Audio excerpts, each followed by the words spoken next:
माता आइब रहल छथि, देखियो हमरा अंगना गे। खन खन खन के कंगना गे ना, मैया आइब रहल छथि, देखियो हमरा अंगना गे। खन खन खन के कंगना गे ना, माता आइब रहल छथि, देखियो हमरा अंगना गे। खन खन खन के कंगना गे ना।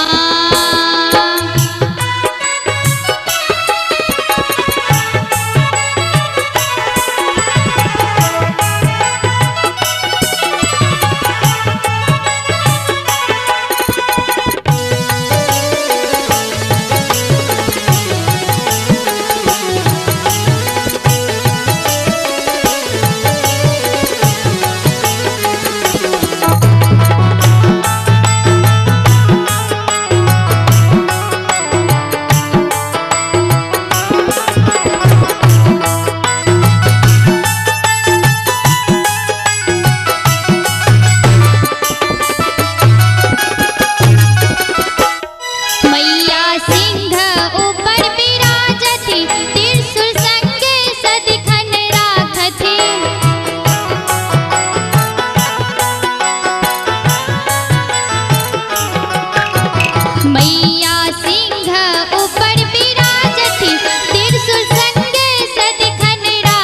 मैया सिंह ऊपर विराजति, त्रिशूल संगे सदिखन राखति। ओहि सा संघारत माँ, ओहि सा संघारत माँ, दानव दुष्ट दलन मागे।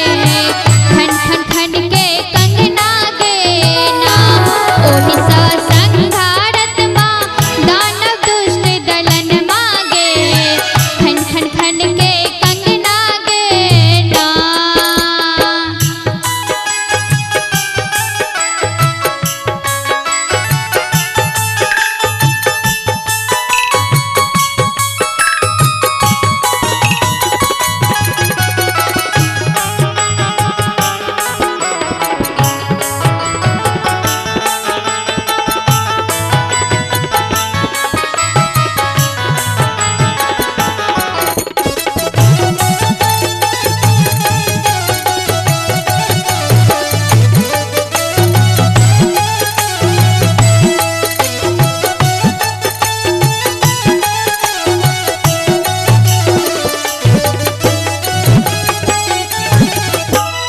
दुर्गा महिमा अपरंपार, क्यों न पेलक हिनकर पार। दुर्गा महिमा अपरंपार,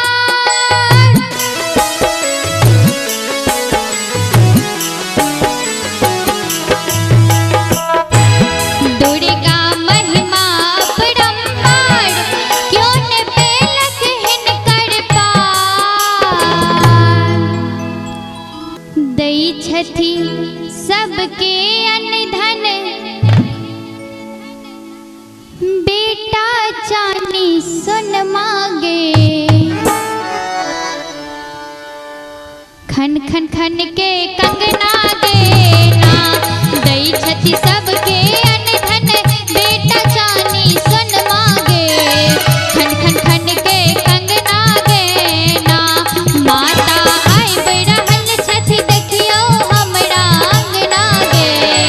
खन खन खन के कंगना गे ना।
सुनो मन कांति के रखियन।